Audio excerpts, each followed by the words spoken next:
إن الله وملائكته يصلون على النبي يا أيها الذين آمنوا صلوا عليه وسلموا تسليما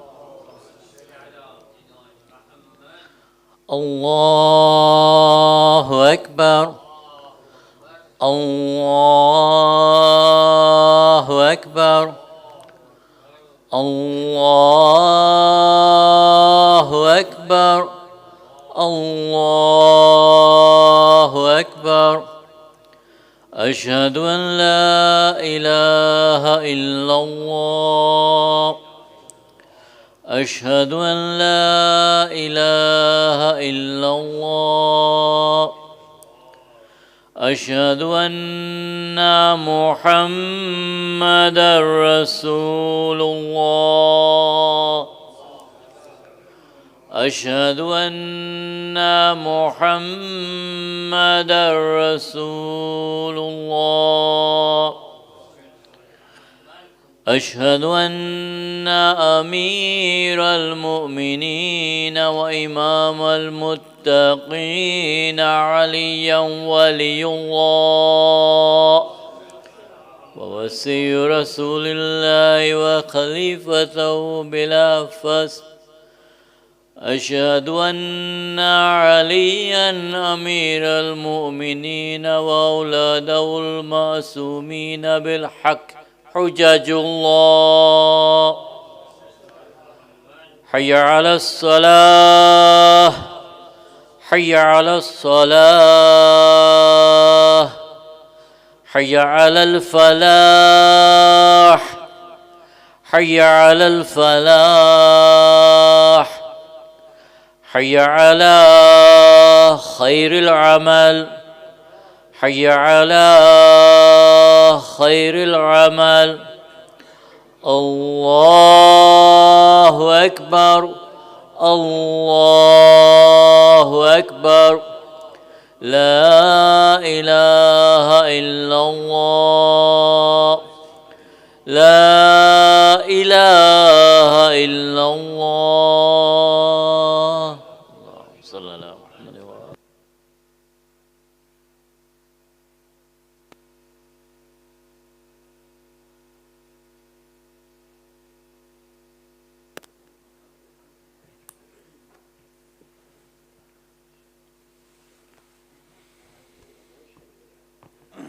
الله أكبر الله أكبر أشهد أن لا إله إلا الله أشهد أن لا إله إلا الله أشهد أن محمدا رسول الله صلى الله عليه وسلم أشهد أن محمدا رسول الله أشهد أن عليا ولي الله أشهد أن عليا حجة الله هيا على الصلاة هيا على الصلاة هيا على الفلاح هيا على الفلاح هيا على خير العمل هيا على خير العمل قد قامت الصلاة قد قامت الصلاة الله أكبر الله أكبر لا إله إلا الله أستغفر الله ربي وأتوب إليه الله أكبر الله أكبر بسم الله الرحمن الرحيم الحمد لله رب العالمين الرحمن الرحيم مالك يوم الدين إياك نعبد وإياك نستعين اهدنا الصراط المستقيم صراط الذين أنعمت عليهم غير المغضوب عليهم ولا الضالين بسم الله الرحمن الرحيم إذا جاء نصر الله والفتح ورأيت الناس يدخلون في دين الله أفواجا فسبح بحمد ربك واستغفر إنه كان توابا الله أكبر سبحان ربي العظيم وبحمده رب صل على محمد وآل محمد سمع الله لمن حمده الله أكبر سبحان الله سبحان الله سبحان ربنا أعلى وبحمده رب صل على محمد وآل محمد الله أكبر استغفرullah rabbi wa atubu ilayh. Allahu Akbar. Subhanallah, Subhanallah, Subhana Rabbiyana A'la wa bihamdih. Rabbi salli ala Muhammadin wa ali Muhammad. Allahu Akbar. Bihawlillah. Bismillahir Rahmanir Rahim. Alhamdulillahi Rabbil Alameen. Ar-Rahmanir Rahim. Maliki Yawmiddin. إياك نعبد وإياك نستعين اهدنا الصراط المستقيم صراط الذين أنعمت عليهم غير المغضوب عليهم ولا الضالين. بسم الله الرحمن الرحيم. قل هو الله أحد الله الصمد لم يلد ولم يولد ولم يكن له كفوا أحد كذلك الله ربي. الله أكبر. ربنا آتنا في الدنيا حسنة وفي الآخرة حسنة وقنا عذاب النار. الله أكبر.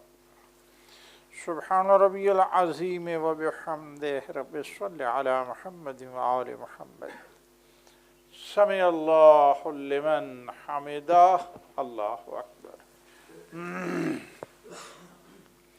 Subhanallah, Subhanallah, Subhana Rabbiyana A'la wa bihamdih. Rabbi salli ala Muhammadin wa ali Muhammad. Allahu Akbar. Astaghfirullah Rabbi wa atubu ilayh. Allahu Akbar. Subhanallah, Subhanallah, Subhana Rabbiyana A'la wa bihamdih. Rabbi salli ala Muhammadin wa ali Muhammad. Allahu Akbar. Alhamdulillah. أشهد أن لا إله إلا الله وحده لا شريك له وأشهد أن محمدا عبده ورسوله. اللهم صل على محمد وآل محمد بحول الله.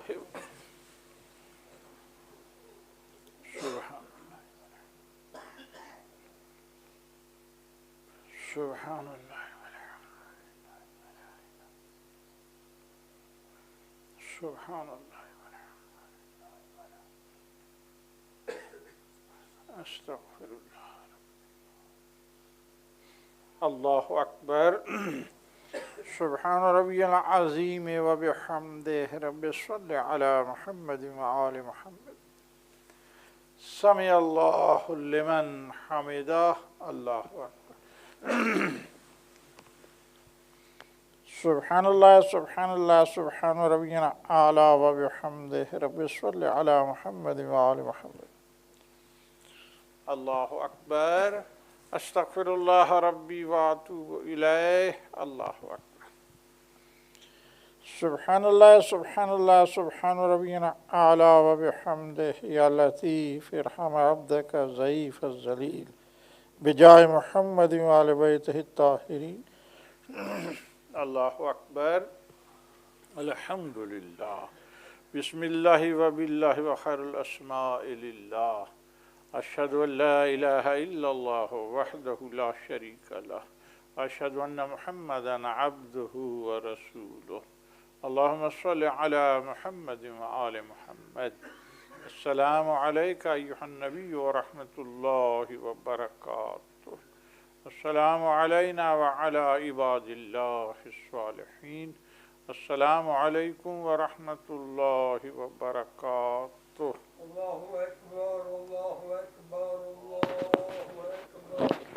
لا إله إلا الله. اللهم صل على محمد وآل محمد. اللهم صل على محمد وآل محمد. اللهم صل على محمد وآل محمد. محمد وآل محمد صلوات. اللهم صل على محمد. Please recite Surah Fatiha for Risale Sawab of Marhuma Mariam Banu Hussain Jan Muhammad, who died today in London. Al-Fatiha.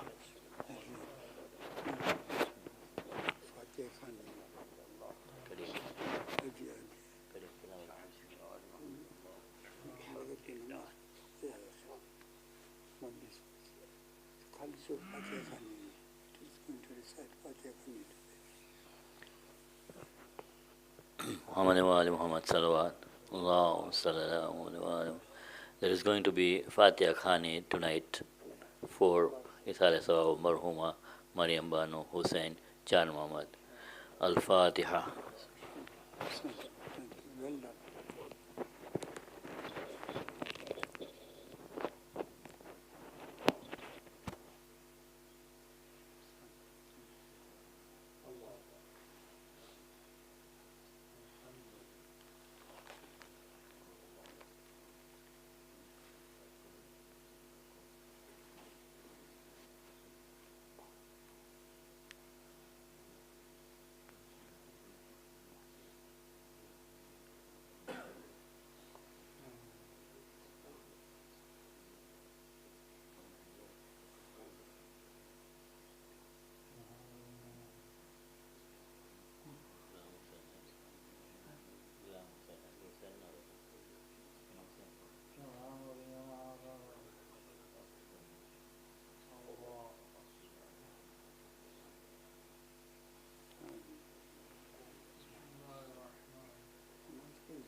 Muhammad wa ali Muhammad salawat. Allahumma salli ala My sincere apologies. The name is actually Marhuma Maryam Banu Ghulam Hussain Jan Muhammad. Please recite Surah Fatiha for Isale Sawab. Al-Fatiha.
أستغفر الله الذي لا إله إلا هو الحي القيوم الرحمن الرحيم ذو الجلال والإكرام وأتوب إليه. أعوذ بالله من الشيطان الرجيم. بسم الله الرحمن الرحيم. يا شديد القوى ويا شديد المحال يا عزيز يا عزيز يا عزيز ذلت بعظمتك جميع خلقك فاكفني شر خلقك يا محسن يا مجمل يا منعم يا مفضل يا لا إله إلا أنت سبحانك إني كنت من الظالمين فاستجبنا له ونجيناه من الغم وكذلك ننجي المؤمنين وصلى الله على محمد وآله الطيبين الطاهرين اللهم صل على محمد وآل محمد.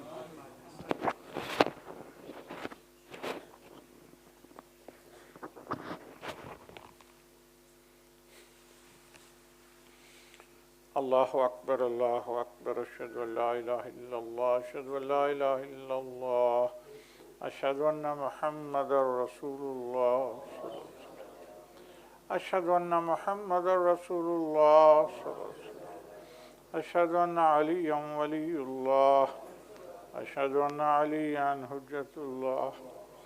Hayya ala as-salah, hayya ala as-salah, hayya ala al-falah, hayya ala al-falah. هيا على خير العمل هيا على خير العمل قد قامت الصلاة قد قامت الصلاة الله أكبر الله أكبر لا إله إلا الله أستغفر الله ربي وأتوب إليه الله أكبر الله أكبر. بسم الله الرحمن الرحيم الحمد لله رب العالمين الرحمن الرحيم مالك يوم الدين إياك نعبد وإياك نستعين اهدنا الصراط المستقيم صراط الذين أنعمت عليهم غير المغضوب عليهم ولا الضالين. بسم الله الرحمن الرحيم والعصر إن الإنسان لفي خسر إلا الذين آمنوا وعملوا الصالحات وتواصوا بالحق وتواصوا بالصبر. الله أكبر. سبحان ربي العظيم وبحمده رب صل على محمد وآل محمد.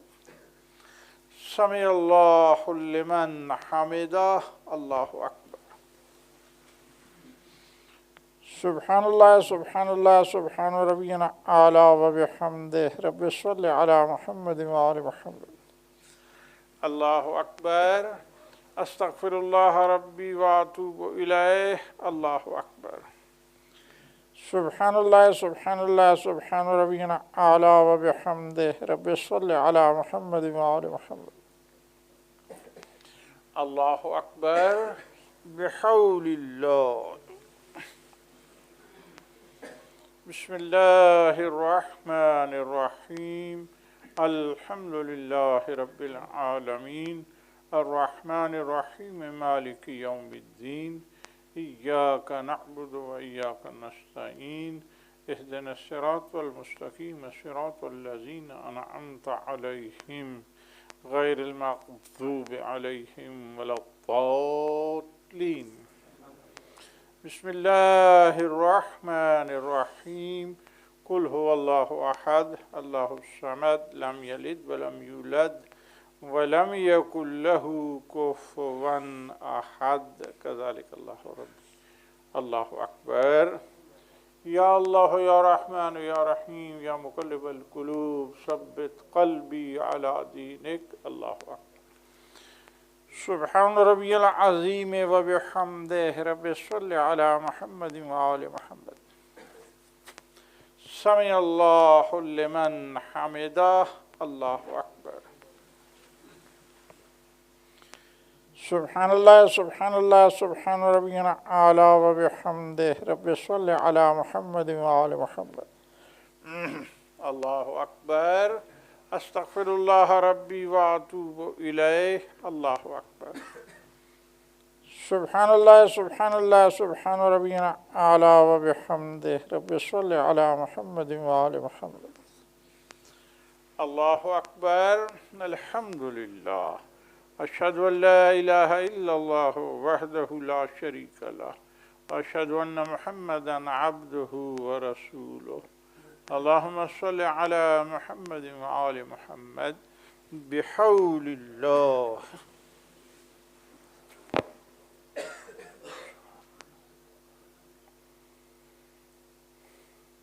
سبحان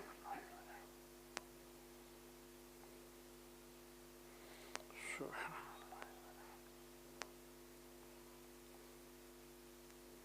استغفر اللہ اکبر سبحان ربی العظیم و بحمدہ رب صلی علی محمد و آل محمد سمع اللہ لمن حمدہ اللہ اکبر سبحان اللہ سبحان اللہ سبحان ربی اعلی و بحمدہ رب صلی علی محمد و آل محمد اللہ اکبر استغفر اللہ ربی واتوب الیہ اللہ اکبر سبحان اللہ سبحان اللہ سبحان ربی اعلی و بحمدہ رب صلی علی محمد و آل محمد اللہ اکبر بحول اللہ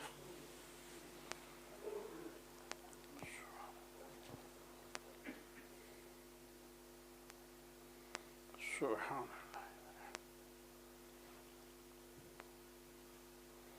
سبحان اللہ استغفر اللہ اکبر سبحان ربی العظیم و بحمدہ رب صلی علی محمد و آل محمد سمع اللہ لمن حمدہ اللہ اکبر سبحان اللہ سبحان اللہ سبحان ربی اعلی و بحمدہ رب صلی علی محمد و آل محمد اللہ اکبر استغفر اللہ ربی واتوب الیہ اللہ اکبر سبحان اللہ سبحان اللہ سبحان ربی اعلی و بحمدہ یا ولی العافیہ نسألک العافیہ فی الدنیا والآخرہ بجائے محمد و آل بیتہ الطاہرین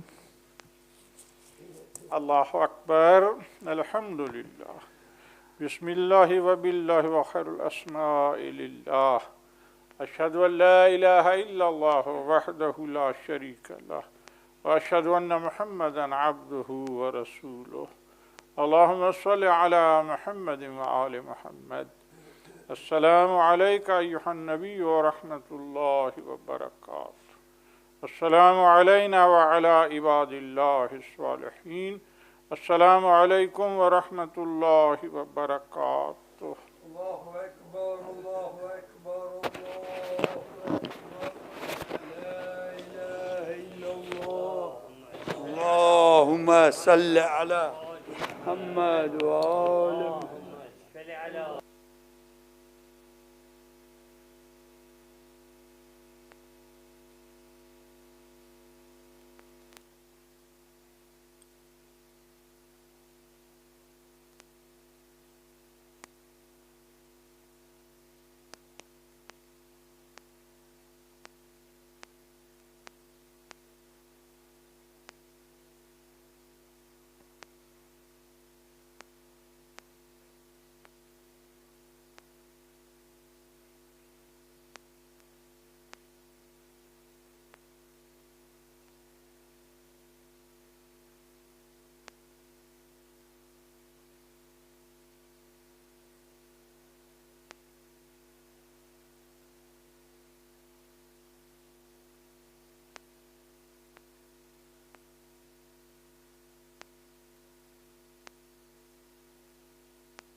محمد وآل محمد صلوات اللهم صل على بسم الله الرحمن الرحیم بحق ابا عبداللہ الحسین આપણામાં જે ભાઈઓ બહેનો બચ્ચાઓ બીમાર હોય આપણે દુઆ કરે કે અલ્લાહ લોકો બધાને શફા દે, બધાની તકલીફો દૂર થાય.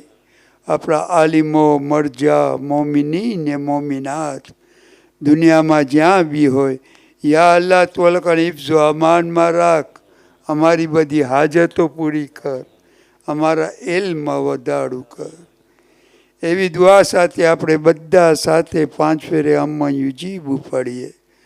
ઔઝુ બિલ્લાહિ મિનશ શૈતાનિર રજીમ બિસ્મિલ્લાહિર રહમાનિર રહીમ અમ્મન યુજીબુલ મુસ્તર્રા ઇઝા દઆહુ વ યક્શિફુ أمن يجيب المضطر إذا دعاه ويكشف السوء أمن يجيب المضطر إذا دعاه ويكشف السوء أمن يجيب المضطر إذا دعاه ويكشف السوء أمن يجيب المضطر إذا دعاه ويكشف السوء. سورة فاتحة شفاء المرضى ودفع البلاء.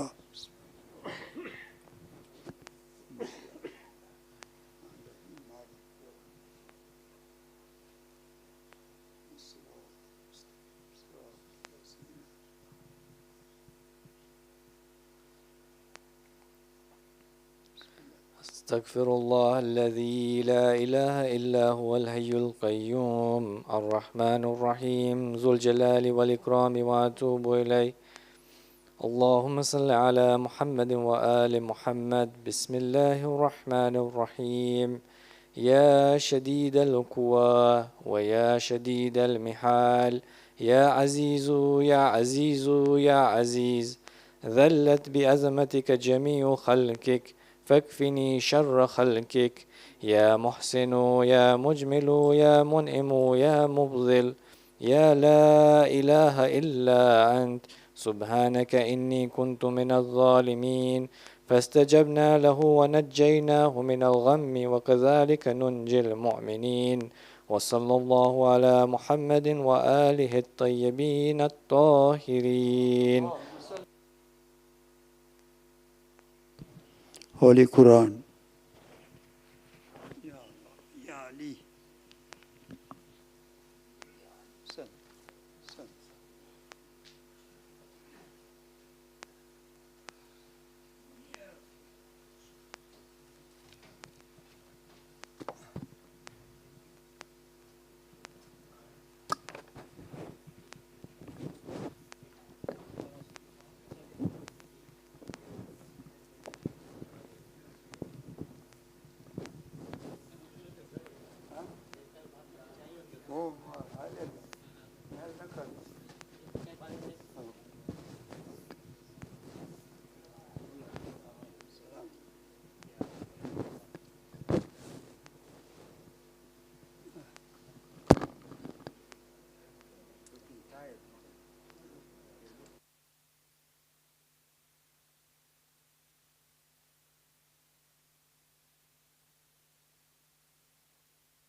أعوذ بالله من الشيطان الرجيم. بسم الله الرحمن الرحيم. هل أتاك حديث الغاشية وجوه يومئذ خاشعة عاملة ناصبة تصلى نارا حامية تسقى من عين آنية ليس لهم طعام إلا من ضريع لا يسمن ولا يغني من جوع وجوه يومئذ ناعمة لسعيها راضية في جنة عالية لا تسمع فيها لاغية فيها عين جارية فيها سرر مرفوعة وأكواب موضوعة ونمارق مصفوفة وزرابي مبثوثة أفلا ينظرون إلى الإبل كيف خلقت وإلى السماء كيف رفعت وإلى الجبال كيف نصبت وإلى الأرض كيف سطحت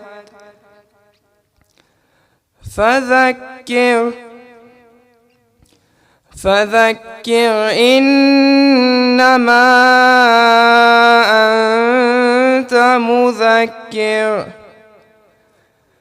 لست عليهم بمسيطر إلا من تولى وكفر فيعذبه الله العذاب الأكبر إن إلينا إيابهم ثم إن علينا حسابهم صدق الله العلي العظيم.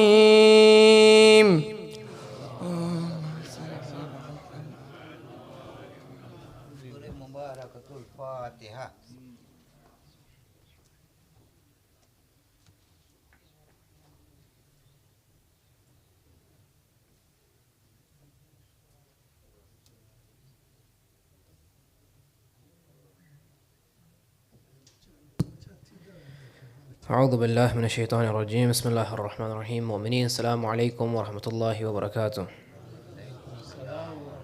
Today, Wednesday the 14th of September 2022, eve of 18th Safar 1444, the announcements are as follows. We begin with some sad news. Maryam Banu, known as Banu Bai Ghulam Hussain Rashid Jan Muhammad, passed away today and will be buried tomorrow, Thursday the 15th of September. Salatul Mayyit will be prayed tomorrow, Thursday the 15th September, after Zuhrain Salah, and burial thereafter at Carpenter's Park Cemetery at 2:30 p.m. Al-Fatiha.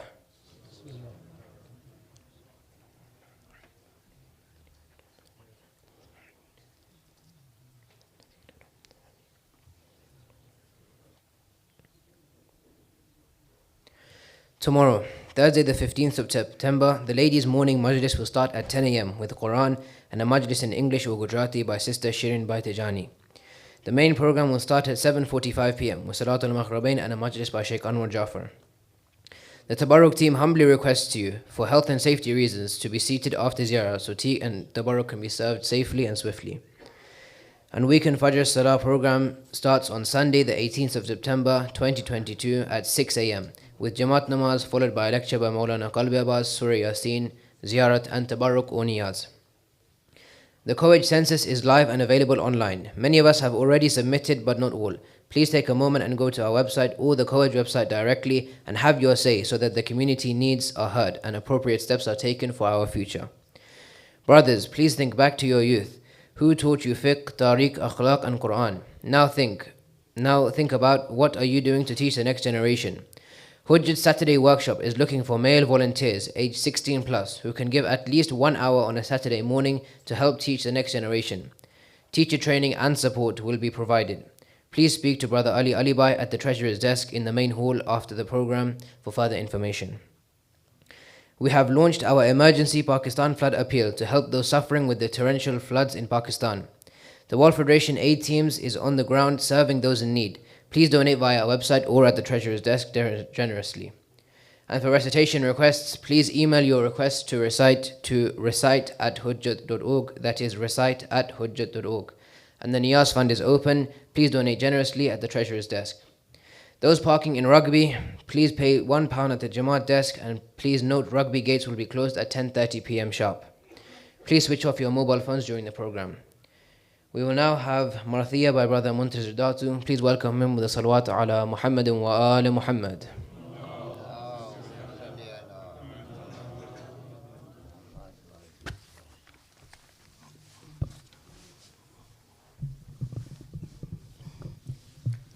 محمد وآل محمد صلوات.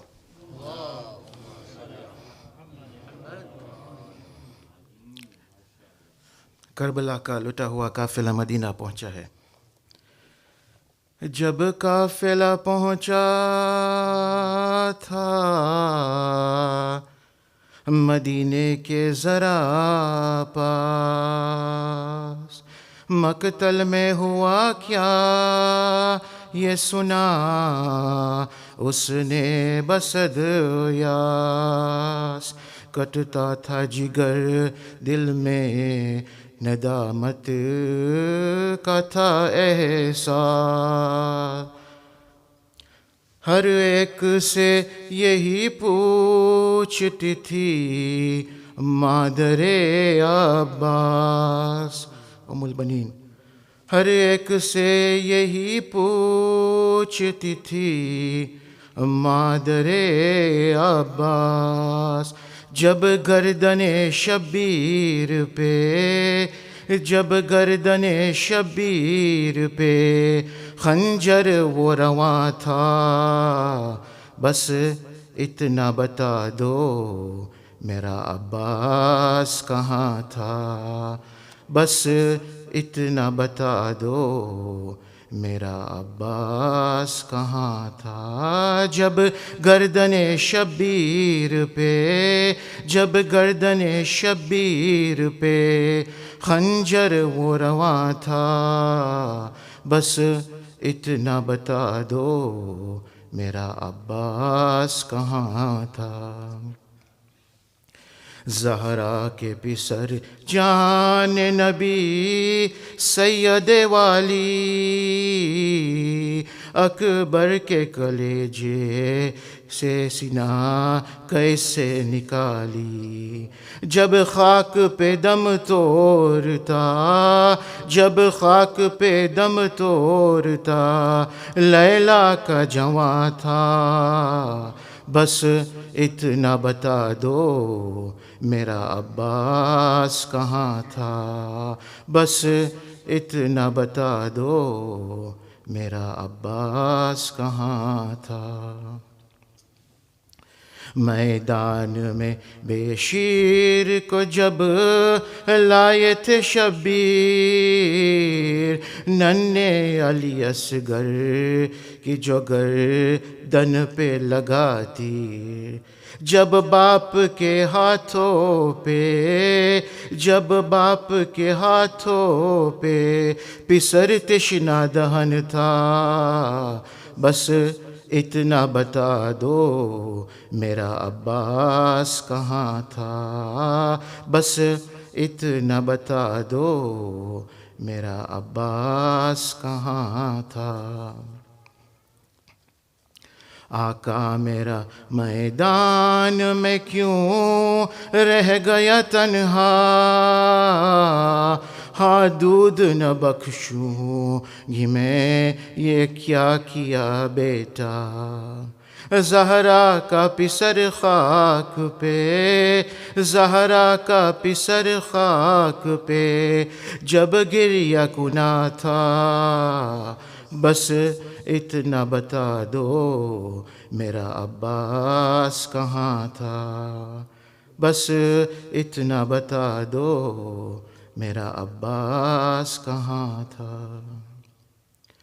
جب بیبیاں جلتے ہوئے خیموں کے تھے اندر، جب زینب دلگیر کی چھینی گئی چادر، جب گردن بیمار میں، جب گردن بیمار میں وہ تو کہ گرا تھا، بس اتنا بتا دو میرا عباس کہاں تھا؟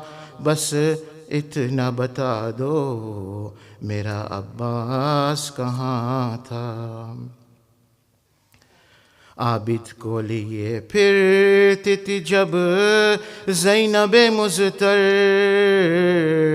جب آگ لگائی گئی چھینا گیا بستر، پھیلا ہوا جب شام میں، پھیلا ہوا جب شام میں غریبہ کا دعا تھا، بس اتنا بتا وہ میرا عباس کہاں تھا؟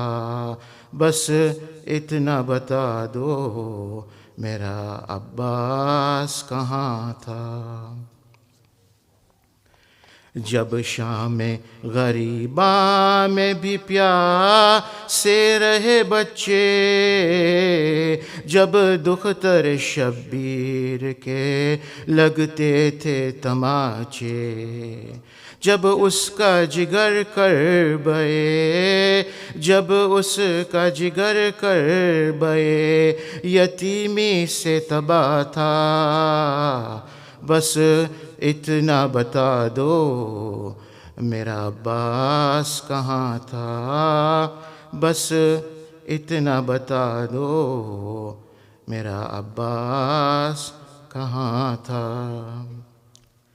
زینب نے کہا جب ذبح ہوئے بھائی تو زندہ نہ تھے عباس، یہ سن کے کیا شکر مگر پھر بھی ہے احساس، اب تک یہ کمر پوچھتی ہے مادر عباس، جب گردن شبیر پہ، جب گردن شبیر پہ کھنجر وہ رہا تھا، بس اتنا بتاؤ میرا عباس کہاں تھا؟ بس اتنا بتاؤ میرا عباس کہاں تھا؟ جب گردن شبیر پہ، جب گردن شبیر پہ خنجر وہ رواں تھا، بس اتنا بتا دو میرا عباس کہاں تھا؟ محمد وعلی محمد صلوات۔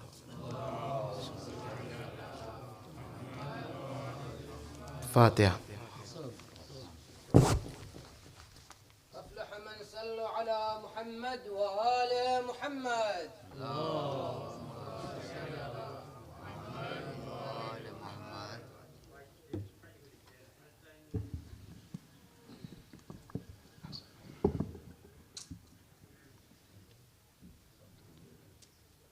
أعوذ بالله من الشيطان الرجيم. بسم الله الرحمن الرحيم. الحمد لله رب العالمين، والصلاة والسلام على أشرف الأنبياء والمرسلين، سيدنا ونبينا وحبيب قلوبنا وشفيع لذنوبنا وطبيب نفوسنا أبي القاسم محمد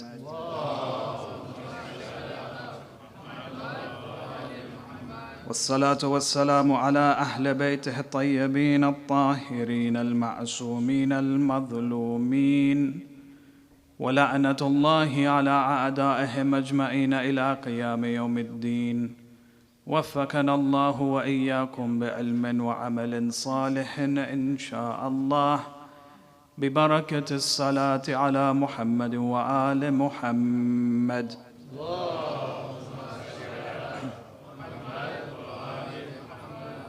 أما بعد، فقد قال الله الحكيم في كتابه الكريم: بسم الله الرحمن الرحيم. يا أيتها النفس المطمئنة ارجعي إلى ربك راضية مرضية. آمنا بالله. صدق الله العلي العظيم. اللهم صل على محمد وعلى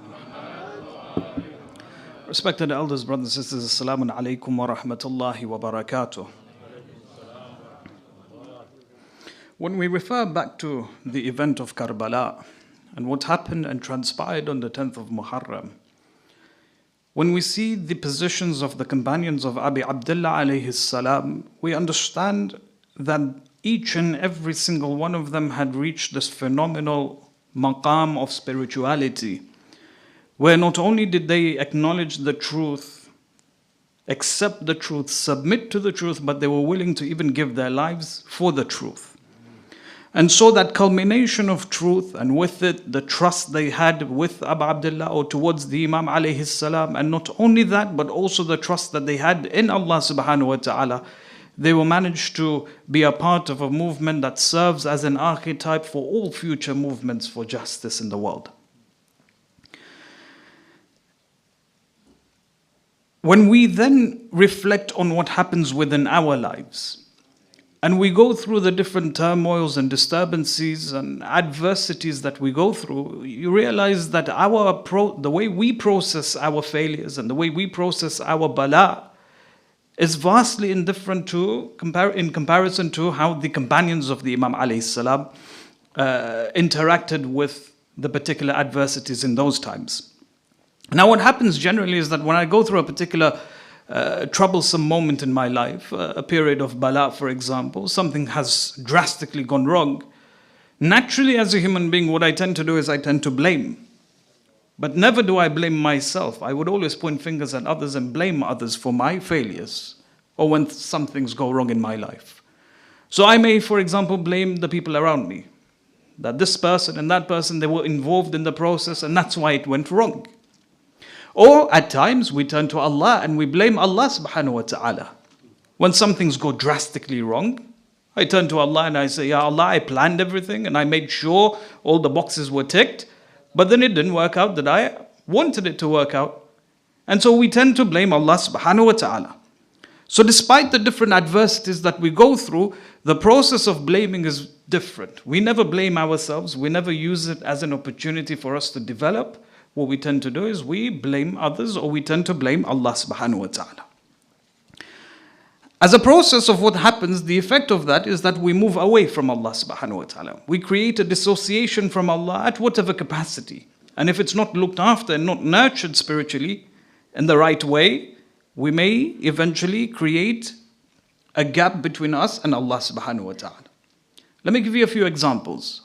Some of us in the community have gone through divorces. That separation may have been very hard, may have been very difficult on an emotional level or on a psychological level. And instead of blaming ourselves, what do? We turn to Allah and we blame Allah subhanahu wa ta'ala. Or we turn to other members in the community and we blame them. When you look at, for example, the loss of a job, many people lose their jobs, whether the company goes into liquidation, whatever it may be. A person has lost a job, or a person is not, for example, accepted for a dream job. What happens? We tend to blame others or we blame Allah subhanahu wa ta'ala. But we don't use it as a catalyst for change for ourselves. We don't turn inwardly and use that as a process of changing and becoming better. We are very quick to blame people. I'll give you another example. Failing exams. And this is quite common amongst the youths, isn't it? During their GCSE days or universities or even A-levels, you have certain students who fail. The consequence of that is that they never blame themselves. They turn to Allah, they blame Allah, or they turn to the people around them, the environment that was created around them, and they tend to blame that. You know, it's actually a very significant phenomena, especially when you look towards India. In India, nowadays, there's a high correlation of students failing because of the abnormal or toxic pressures that has culminated in their lives. Because of the high levels of competition, you find that education has become very toxic in nature. When you approach education and the process of teaching and learning through or with the vision of Islam, it's seen as a very beautiful process, a process of spirituality, a process in which a person can learn. You know, as adults, when we turn to our children, we want to teach them things that would be very much practical in their lives. We, as adults, have made many mistakes in our lives, and we make sure that our children don't make the same mistakes. So we teach them with an open heart. We create an environment for them to learn. But then when there are pressures that have been added, it creates a level of toxicity that makes them, not wanting to study. The added pressures, for example, the expectations from parents, the pressures of the occupation that comes from getting good grades. Now, what's happened in India is that when a student fails, they think, or the thought of suicide enters their minds. Just recently, if you look at the figures have been rising. Students failing their exams and them completing suicide. As a child, you have to indoctrinate, you have to teach them the idea that failing does not mean that your life has come to an end. There is still a lot to live. And many of us are examples. We have failed some of our exams and yet we have still become successful in our occupations, isn't it?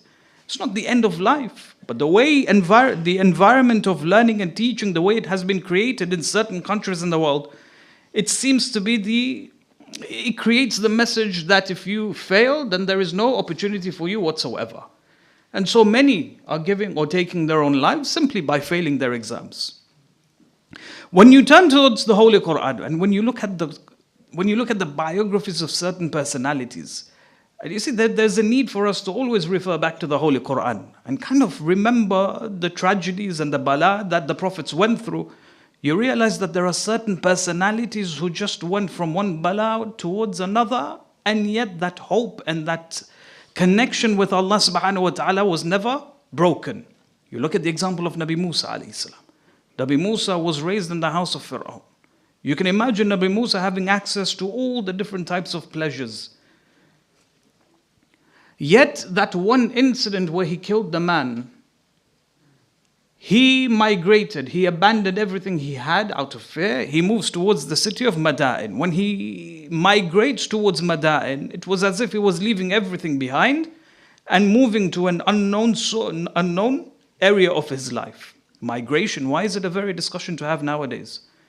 Because the idea of leaving everything behind, your businesses, your comfort that you've developed here in these lands, for example, and for you to leave everything and abandon everything and go towards a new land, that going towards the unknown is a fear in itself. That's why many of us choose not to go towards a different country for migration, for example. Nabi Musa was forced into migration, and yet everything worked out for him.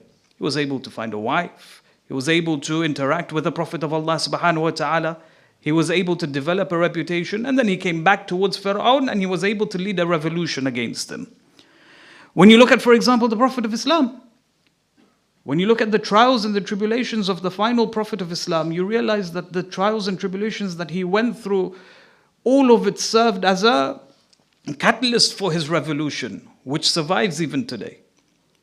They say that when his uncle Abu Talib alayhi salam passed away, when his wife Khadija was taken away from him, it was known as the year of sorrow, wasn't it? The year of sorrow. These were the two pivots that supported his message.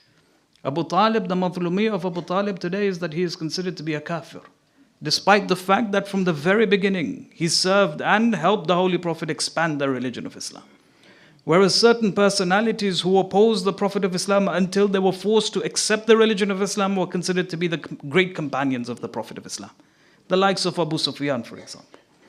So here you find that the two great pivots who served and supported the Holy Prophet of Islam, he does not lose hope. He goes towards the city of Ta'if. He tries to convert and bring them towards the religion of Islam. He's ridiculed, he's mocked, he's abused. He comes back to Mecca, and then of course eventually he moves towards the city of Medina. That new opportunity that was given to him by migrating towards the city of Medina, it allowed him to then spread the message of Islam. Even after his death, the message of Islam spread far and wide. When you look at, for example, when he was in the cave, they say that when he was in the cave, the enemies came up to the entrance of the cave. The companion that was with him was in the state of fear, distress, he was crying. The Prophet says to him, do not worry, Allah is with us. See, there's that concept of always going back towards Allah and trusting Allah subhanahu wa ta'ala. Especially when you enter a phase in your life where you have absolutely no control. And it's very agitating when you can't have control over certain aspects of life. You refer back to Allah and you trust Allah subhanahu wa ta'ala. It's as if you're telling Allah, you're communicating with Allah, saying, look, I can't control these areas of my life. I leave that in your hands. And he tells his companion, do not cry, do not be in the state of anxiousness and distress. Allah is with us. This is the power of positivity. When you therefore turn towards the narrative of Karbala, likewise, especially looking at the lives of Imam Sajjad alayhi salam, as well as the Holy Lady Zainab alayhi salam, Allahumma salli ala Muhammad. You realize that despite the trials and tribulations they went through, they had this insight, they had this deep insight, this foresightedness to see how things would eventually turn out. Now the problem with us is that because we have a very shallow output or very shallow way of looking into life, what we do is we look at the pixel.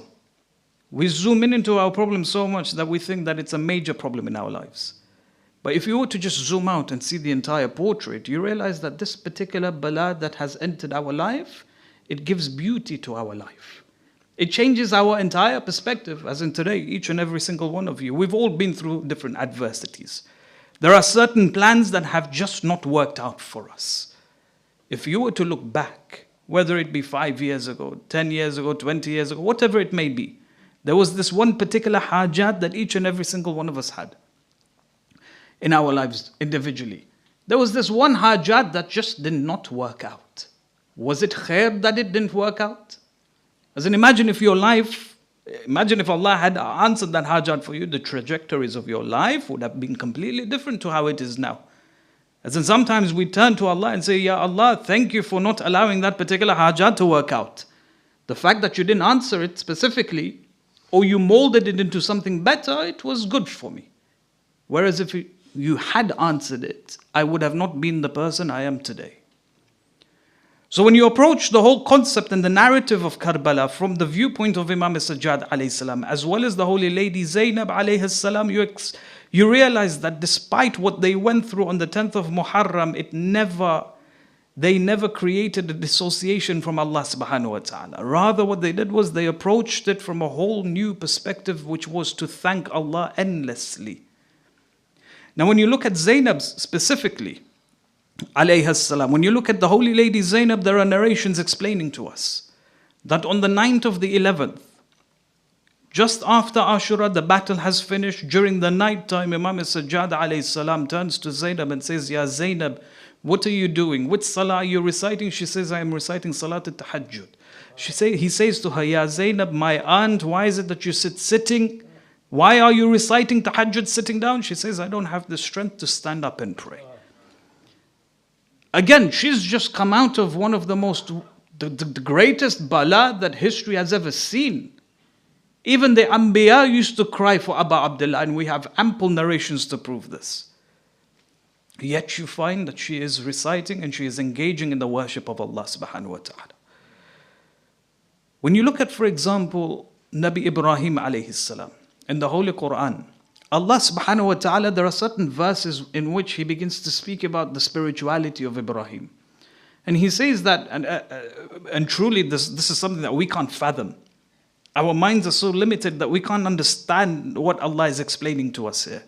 He says that Nabi Ibrahim was operating at such a level. He says, وَكَذَلِكَ نُرِيَ إِبْرَاهِيمَ مَلَكُوتِ السَّمَاوَاتِ وَالْأَرْضِ. It's as if we have just disclosed the inner realities of the heavens and the earth for him. The veils that we have, Nabi Ibrahim, those veils were taken away from him. He was able to see the realities of the heavens and the earth. That's the level he was operating in. There were no veils that were holding Nabi Ibrahim alayhi salam back.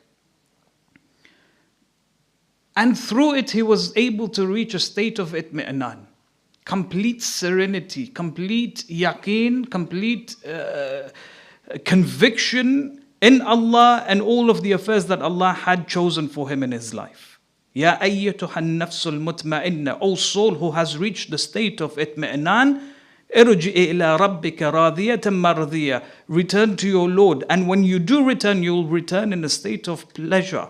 You will be pleased with everything that Allah subhanahu wa ta'ala has done for you, or everything that Allah has decided for you in this world.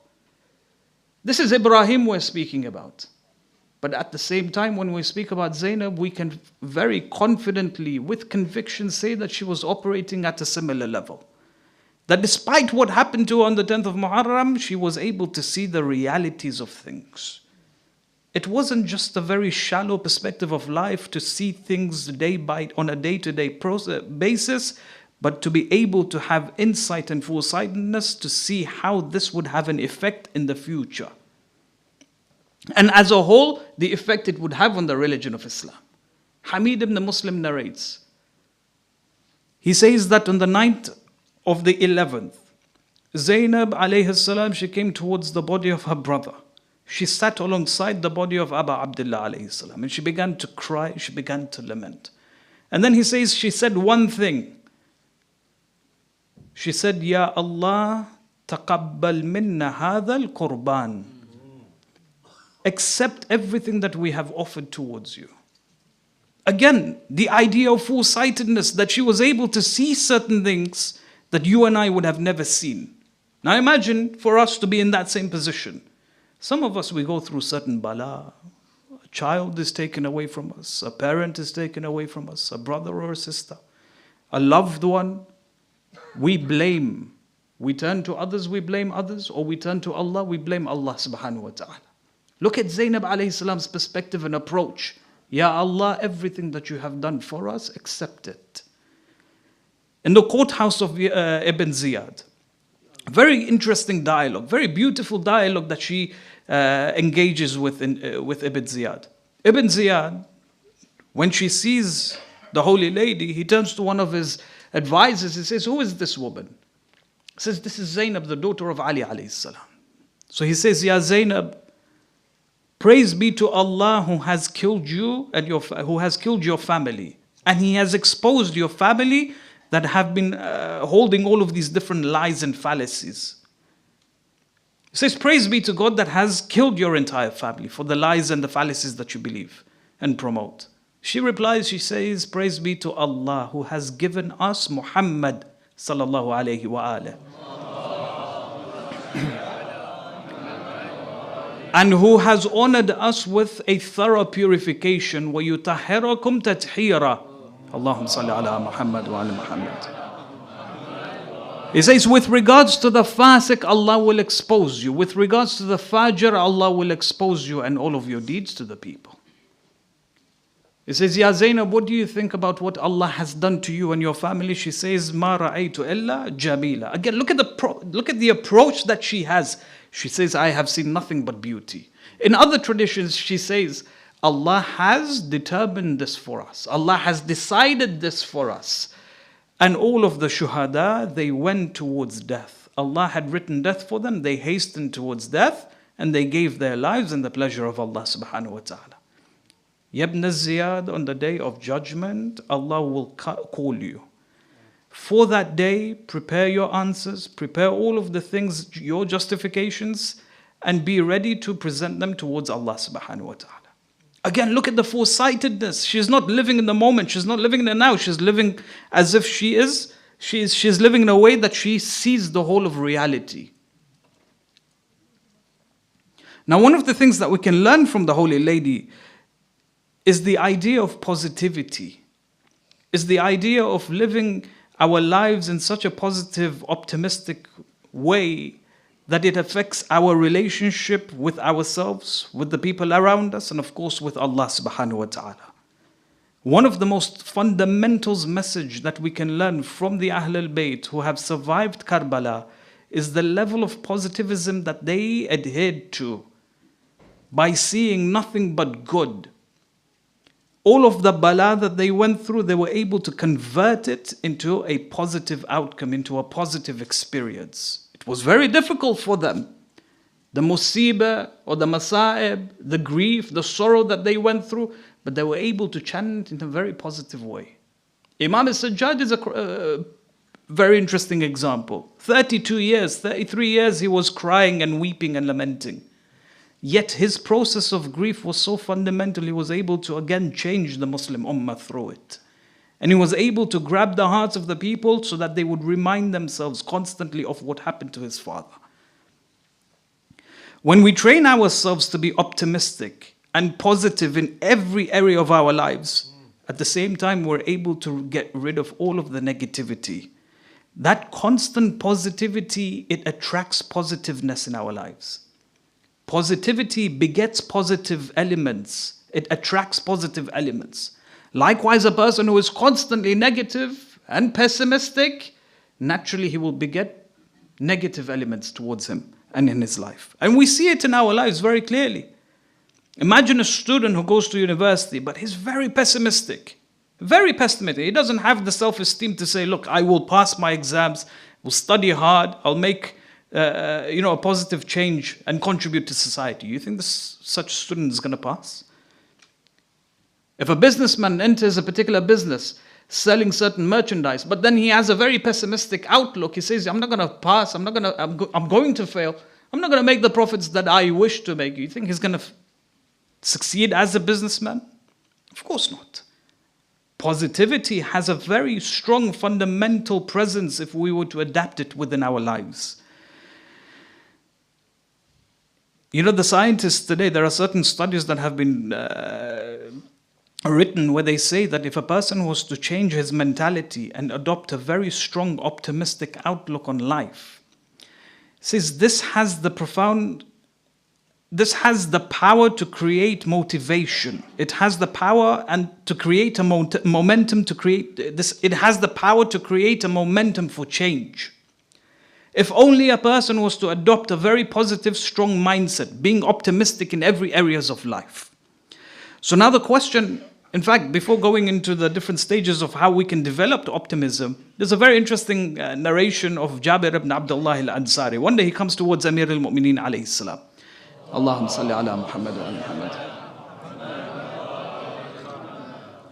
And he says, the Imam says to him, how are you today, Ya Jabir? He says, I could be better. It's like I've reached this, certain stage in my life where I've changed certain perspectives of my life. He says, what do you mean by this? He says, Ya Amir al-Mu'mineen, I prefer to be old rather than being a youth.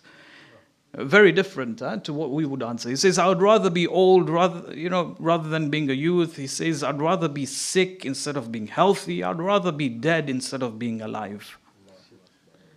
So the Imam alayhi salam, he says, on the contrary, I see things very different from you. He says, what do you mean, Ya Amir al-Mu'mineen? He says, if Allah was to choose me to be old, I would prefer being old. And if Allah was to choose that I am to be a youth, I would prefer being a youth. And if Allah was to choose that I am sick, I would prefer being sick. And if Allah was to choose and decide that I am to be healthy, then I prefer to be healthy. Likewise, if Allah chooses and determines that I am to die, then I would prefer death. And likewise, if Allah decides that I am to live and continue to live, then I prefer life. Positivism, being optimistic in all areas, in all dimensions of life. They say Jabir was so affected by this, he says, now you've allowed me to see life from a different perspective.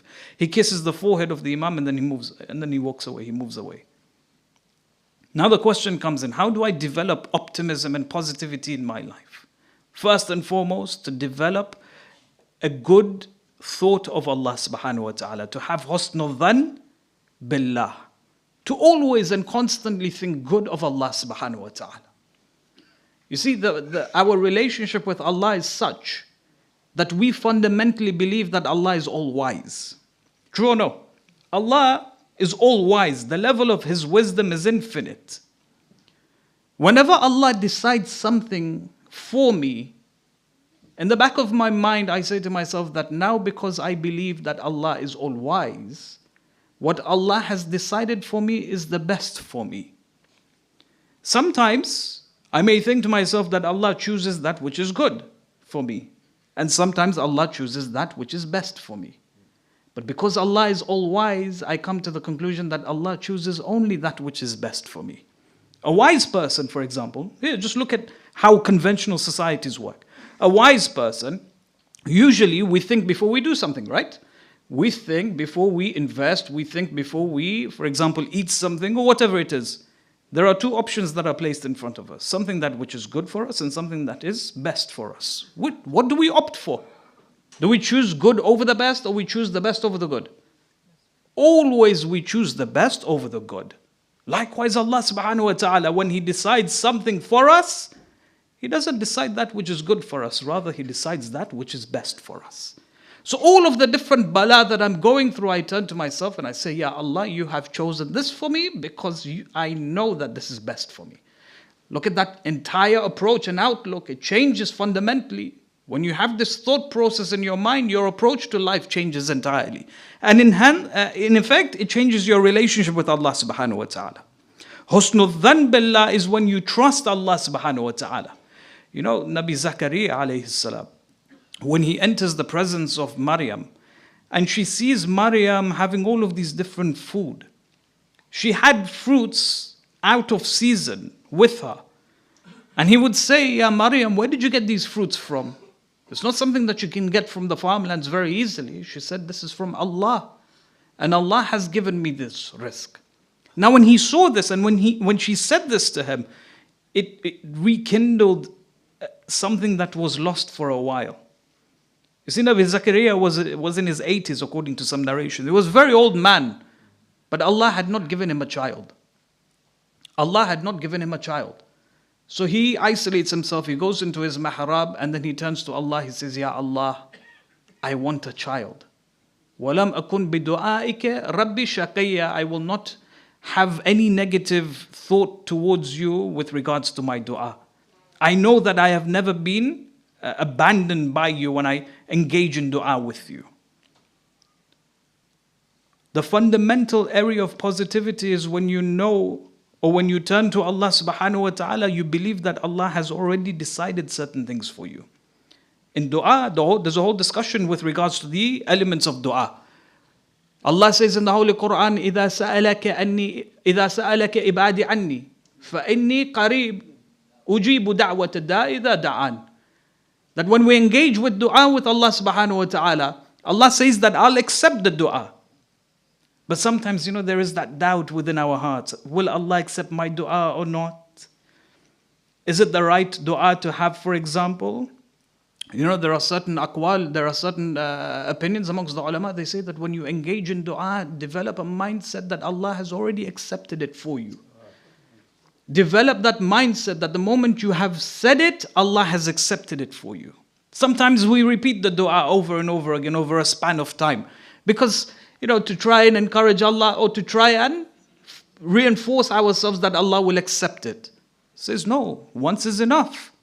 Develop the mindset that Allah has accepted it for you. But then say to yourself, Ya Allah, now I know that you have accepted my dua. I trust that you will give it to me when the time is right. When the time is appropriate, then I will see that dua materialize physically in front of me. So again, when you approach the whole concept from this mentality, from this approach, it's different. Your relationship with Allah subhanahu wa ta'ala is reinforced. I'll give you another example, the example of Hajj. When a person goes for Hajj, after the Amal of Arafah, The narration says that all of your sins and misdeeds are forgiven, regardless of how big or small they are, regardless in terms of its quality and quantity, they are forgiven. But then sometimes we have this shock in our hearts, doesn't it? There are certain sins I've performed, they are very, very heavy. Maybe perhaps Allah has not forgiven those sins. In fact, it becomes problematic if we were to engage in certain thoughts. Allah says, trust me, once you go for Hajj, once you go through the whole process of A'mal of Arafah and so on and so forth, all of your sins are forgiven. That shak should no longer have a place in our heart anymore. There has to be that level of trust. We have to think good of Allah subhanahu wa ta'ala. Again, when it comes to, with respects to Hajj, it's very expensive, isn't it? Nowadays it's extremely expensive to go for Hajj. Imam Rada alayhi salatu wassalam, Allahumma salli ala. He explains this beautifully. He says, I have never seen a person who is able to be free from poverty, a person who can amass his wealth if he was to only practice Hajj and go for Hajj every year. Despite its price tag, the Imam is saying, listen, if you go for Hajj every year, Allah will expand your wealth. We think that no, this is money that is coming out of my account and I'll never see it again because it's a spiritual investment, but it's not a financial investment. Imam Rada alayhi salam comes from a different perspective. He says, don't worry about your financial investments. Allah will return every penny back to you. In fact, He will multiply your wealth. Again, there has to be that level of trust. Then when you come towards within ourselves, there has to be certain patterns that we have to associate ourselves with so that we can culminate, we can nurture positivity and optimism within our lives. When you refer to certain ulama, and not necessarily within the religion of Islam, even if you were to refer to certain, for example, scholars outside of the religion of Islam, you'll be amazed as to how they have come to the same conclusions as how the religion of Islam has come towards. It says the first thing that we ought to do is develop a plan, have a goal in mind. Everything that we need to do, or anything that we wish to do within our lives, there has to be a particular goal. You need to know exactly what you want to do and what objectives to reach. Secondly, to create a plan to attain that particular goal. Amir al-Mu'mineen alayhi salam has a very interesting hadith based on this. Allahumma salli ala Muhammad. In his final sitting with his sons and daughters, he shares his final will with them. He says, Usikum bitaqwa, I encourage you, I advise you to adhere to the values of taqwa, the disciplines of taqwa, adhere to the kitab of Allah subhanahu wa ta'ala. And then in one area he says, Usikum bin nadhmi umurikum, make sure that you create a plan in terms of your affairs. You have a goal in mind, create a plan through it, or for it. When you create a plan, then only you can understand how to achieve that particular goal. If you were to have a goal in your mind without a plan, very rarely you will see success. The Holy Prophet of Islam says that once you've adopted that plan in your mind, believe that it's there within your hands. It says, تَفَاعَلُوا بِالْخَيْرِ فَتَجِدُوهُ. When you engage in goodness, when you have that particular plan and you're working towards it, you'll find it. You will find it. You just have to place that trust again in Allah subhanahu wa ta'ala. There's a maqam. There's a particular place between Mecca and Medina today. It's known as Abiyar al-Ali. It's next to Masjid al-Shajara. There's some farmlands there. According to historians, they say that this farmland in particular was grown by Amir al-Mu'mineen alayhi salam. Allahumma salli ala Muhammad wa ala Muhammad. They say one day the Imam came out of Medina and he went towards this particular location. And in his hands he had very small plants. Or some narration says some seeds he had in his hands. So someone came to him and said, Ya Amir al-Mu'mineen, what do you have in your hands? He says, I have trees in my hands. He doesn't say I have seeds in my hands. He says I have trees. It's as if the Imam alayhi salam had the goal in his hands to create trees, to plant trees. But then his approach was again different. So when you develop a goal in your mind, imagine that it's there within your hands and you will find it. Do not allow any shak to be there within your heart.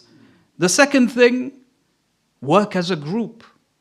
It's very natural for a human being to have narcissistic tendencies. We think that if we're alone and we do things by ourselves, we'll be much more successful. Islam comes from a different perspective. Get into groups, make sure that you're working with others, working towards that same goal. Help one another, go achieve that particular goal. The ayah of the Holy Quran, وَتَعَاوَنُوا عَلَى الْبِرِّ وَالتَّقْوَى. Work with one another, encourage goodness, encourage taqwa amongst one another. وَلَا تَعَاوَنُوا عَلَى الْإِثْمِ وَالْعُدْوَانِ. And do not encourage with one another, do not interact with one another in the encouragement of sins and creating enemy and all of these nasty vices within your hearts. Work with one another. Do not believe even for a moment that by working alone you'll be successful. Rather, if there are people, like-minded people, get together and you'll be able to achieve your particular goal. Number 3, convert failures into success. Develop a mindset that all of the different failures that you have gone through in your life are just a route towards success. When you read the biographies and the testimonies of all of these businessmen, successful businessmen, you realize that earlier on in their lives, they failed in many areas, in many different dimensions of their lives. That allowed them to be successful and be who they are today. Edison is an example, the creator of the light bulb. They say he gathered 2,000 materials to see which material was best for the filament of the light bulb. 2,000 materials. His assistant and him, they began to test each and every one of them. None of them worked. His assistant was, agitated. He said, 2,000 materials, we've wasted a lot of time, we've failed one experiment after the other. Edison said, hold on a second. We've just learned something. We've learned how not to make a light bulb using these 2,000 materials. We've learned through our failures. We've learned by experimenting that there are 2,000 materials which are unfit to create a light bulb. Again, the idea of positivity and optimism. Failures are a route to success. When sometimes we go through failures, we should try and develop a mindset that this is a road towards our success. In this day and age, we don't have that patience. In fact, if you were to pick up a hobby, how long does that hobby last? A week, maybe 2 weeks, 3 weeks maybe, and then we jump to another hobby. We don't have the patience to continue. Ahsantum. Number 4, when we go through certain failures, it can be very, very depressing. It can create all the motivation in our hearts. In such a circumstance, the person should focus on his ni'mat. He should focus on his blessings. There were certain studies that were conducted which said that when a person is not feeling well mentally, psychologically, one of the greatest ways for him to recover is if he was to focus on the blessings that he has. To focus on the blessings and the ni'mat that he has in his hands. وَأَمَّا بِنِعْمَةِ رَبِّكَ فَحَدِّثْ. As for the ni'mat that Allah has given you, speak of them. Speak to yourself. Don't think about it. Speak to yourself about the ni'mat that Allah has given you and surrounded your life with. You see, we have this tendency, this natural tendency to focus on that one thing that Allah has not given us. But Allah has surrounded our lives with all of these different ni'mat. Our mind focuses on that one thing, but it's very ignorant of all of the millions of ni'mat that Allah has given us. So speak about that ni'mat. In the time of Imam Hassan al-Askari, salawatullah wa salamu alayhi. See, there was a companion by the name of Abu Hashim al-Ja'fari. They say one day someone did something to him. Abu Hashim al-Ja'fari, he was madhlum in that particular area. 100 dinars were stolen from him. He was very upset, very agitated. He said, you know what, I'm going to go and complain to the Imam of my time. He leaves his home and he's walking. And whilst he's walking, he's thinking about what to say to the Imam alayhi salam. He preps that conversation in his mind. As soon as he sees the Imam alayhi salam, Imam Hassan al-Askari sees Abu Hashim al-Ja'fari, he says, Ya Abu Hashim, salamun alaykum, ayyu ni'millah alayk turidu an tu'addi shukraha. He says, which ni'mah have you come to provide thanks to Allah subhanahu wa ta'ala with? Immediately, that's the first thing that the Imam tells him. Abu Hashim is shocked, he's taken aback. In his mind, he's thinking, I haven't come here to say, to give gratitude to Allah subhanahu wa ta'ala. I've come to actually pour my heart out and complain to you that Fulan ibn Fulan has stolen 100 dinars from me. Then the Imam turns to him, he says, Ya Aba Hashim, you have to understand that Allah has given you Iman, and with it your body will be preserved from the fires of hell. It will be safeguarded from the fires of hell. This is a ni'mah that Allah has given you. He says, Ya Aba Hashim, Allah has given you good health.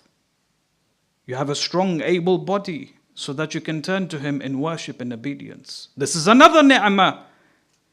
And then he says, Ya Aba Hashim, Allah has given you contentment that you do not go and waste all of your other ni'mat. If we were to just focus on the ni'mat that Allah has given us, it would give us the strength and the hope to carry on and to develop a very strong positive outlook on life. You see, at times, again, it's very natural for a human being for a negative thought to enter our mind. It could be something very trivial and small, but then it begins to develop and it begins to occupy our mind. Then it's like a snowball effect. One negative thought after another, after another, after another. The ulama, they say that when a negative thought enters your mind, be actively aware of it and disengage from it. Stop it. Whatever you need to do, stop it and change or think about something positive. Think about what? Think about all of the blessings that Allah has given you. Then we should create positivity within our lives through positive affirmation. This is also a very significant one. You see, as the human being, when you look at the mind of the human being, there's only a very small percent of the mind that is actively in use. A large proportion of the mind is known as the subconscious mind. There is the active mind and then there is the subconscious mind. The subconscious mind is, our habits and the way we behave sometimes. All of this stems from the subconscious mind. The information that is processed in the subconscious mind is far greater than the information that is processed through the active mind.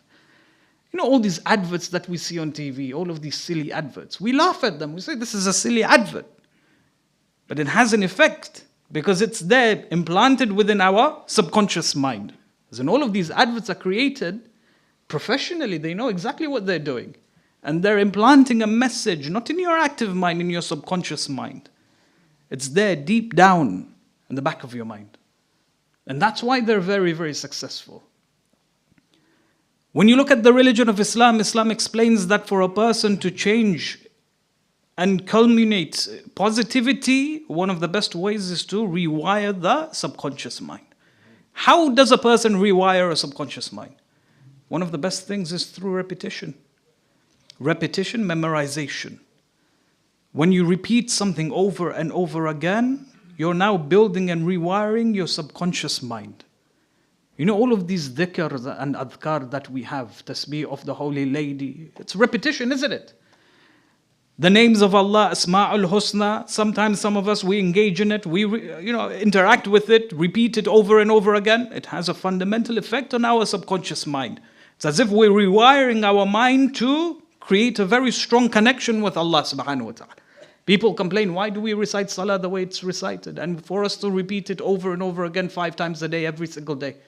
It has a fundamental effect on our subconscious mind, not on our active mind. It's as if we're training ourselves to be connected deeply with Allah subhanahu wa ta'ala. The use of positive language likewise. To use affirmative language. Do not turn to yourselves and use negative language. We should try and get rid of this form of language. I can't do this, I can't do that. This is impossible, this is out of my power. Nothing is out of the power of Allah subhanahu wa ta'ala. When you come across something, you have a goal in mind, you've created a plan, it's very difficult to adhere to it or to attain it, turn to Allah and say, Ya Allah, I can do it with your permission. Nothing is impossible as long as you have allowed me and have written it for me. When you start with such a mentality, then you'll see success coming towards you. Parents have a responsibility to develop affirmity for their children as well. Children, they have all of these different imaginations and they have all of these different goals in their mind. As parents, we have a duty to help them and nurture it for them. Never to turn down their desires, never to turn down their aspirations. We should support them and affirm it in a very strong, positive manner. They say Shahid Muhammad Baqir as-Sadr, rahmatullah alayh. Sallu ala Muhammad wa ali Muhammad. Allahumma salli ala Muhammad. That was a very confusing salawat. Another one. Sallu ala Muhammad wa ali Muhammad. They say that he was a yatim at a very young age. His father died. His older brother looked after him. But his brother knew and understood what a powerful mind he had. The way he was able to process and assess information, it was something that he had never seen before. And whenever his older brother used to take him to public gatherings, he would introduce him by saying, this is Marja'ul Kabir, Marja'ul Ummah. He says, this is the marja of our ummah. This is just a child. But that positive affirmation, it sets in. And it nurtured him in such a way that when he did become a marja, he was able to write books that even today scholars are still studying and extrapolating information from. Likewise, Abu Fadl al-Abbas alayhi salam. When a young child, Allahumma salli ala Muhammad wa ala Muhammad. From a very young child, you see that Amir al-Mu'mineen alayhi salam trained him to be in a specific way. And that was to be a service or to be a servant of Abi Abdullah alayhi salam. When the Imam is in the city of Medina, in the mosque of the Holy Prophet, he asks for water. What does Abu Fadl al-Abbas do? He runs home quickly. From a very young age, he was trained, he was nurtured positively to be at the service of his brother Abu Abdullah alayhi salam. He quickly runs home, he knocks on the door, his mother al-Baneen opens, he says, what is it? He says to her, my brother wants some water. He fills a jug and he comes running back to the he comes back to the masjid of the Holy Prophet of Islam and he serves the water to Imam Hassan as well as Imam al-Hussein alayhi salam. Abu Fadl al-Abbas, he was nurtured from a very young age to be at the service of the A'imma. On the 10th of Muharram, the Imam says to him, Ya Abbas, go towards the river, the cries of the children. Go and bring some water for them. He goes towards the river, he enters the river. When he enters the river, he holds the water in his hands, he's about to drink, but then he reflects and he thinks about the thirst of Abu Abdullah alayhi salam, as well as the thirst of his cousins and sisters. He throws back the water. He mounts the horse and he heads back towards the tents of the women. And as he goes towards the tents of the women, they say a man came behind him and struck him on his right arm. Abu Fadl continues, it doesn't stop him. He continues and he proceeds towards Abu Abdullah. Then another came behind him and struck him on his left arm. Then they showered arrows upon him. Many arrows struck his back, many struck his chest. They say one arrow pierced his right eye. But then when the arrow struck the water, it's as if Abu Fadl al-Abbas lost hope that he would serve the water to Sukaina and the children. One man came and struck his head with an iron pole. When he fell from his horse, Assalamu alayka ya Aba Abdullah, adrikni, adrikni. They say the Imam alayhi salam hastened towards Abbas. Then he cries out, Ala'an inkasarat dhahri. Now my back has been broken. The last moments is a very emotional moment between the Imam and his brother. They say that Abu Abdullah takes his head and places it on his laps. Abu Fadl al-Abbas removes his head, he moves it away from the laps of his brother. Then the Imam takes his head and places it on his laps again. Abu Fadl al-Abbas removes his head. He says, Ya Abbas, why do you not place your head on my laps? He says, Oh my master, Ya Abu Abdullah, It is now that you place my head on your laps, but who will place your head on their laps? Abu Fadl al-Abbas, he passes, and the night of the 11th, they say that when Zainab saw the tents burning and their possessions were looted, she gathered all the women and children. They were all sat down in one location.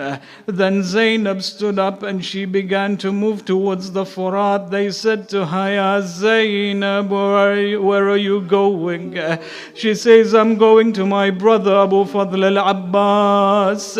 All he had to go get the water and bring it back towards the tents. It's for that reason he did not bid farewell to us. I want to go and bid my farewell to Abbas. Tomorrow we will not have the time. She proceeds towards the body of Abbas. She sits down alongside him and begins to lament and cry. Wa Abbasa, wa Abbasa. The poet, he creates a scene for us. A scene for us. It's as if Abbas replies, he says, Ya Zainab, Ya Zainab. If it was not for my right hand and my left hand, if it was not the arrow in my eye, you would not be in this position. You would not be in this position. Zainab then comes back towards the tents. The next day, they say that when the children mounted the camels, Zainab helped them mount the camels. Then Zainab helped the ladies mount the camels. But then Zainab, when she came towards her camel, she turned to Abu Fadl al-Abbas. She said, Ya akhi, anta alladhi يا أخي أنت الذي أركبتني إذ أردت الخروج من المدينة. Oh my brother, Ya Abbas, you were the one who would help me mount my camel with your two hands. I wish that you had your two hands with you now so that you could help me mount this camel. ألا لعنة الله على القوم الظالمين وسيعلم الذين ظلموا أي منقلب ينقلبون. ماتم حسين.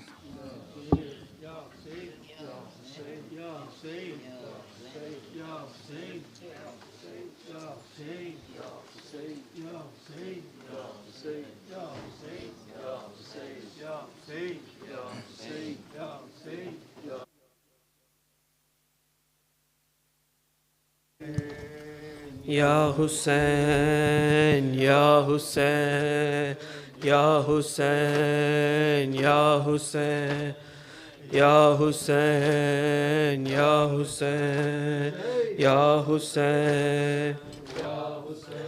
Karbala वालों की जिंदा से रिहाई हो गई.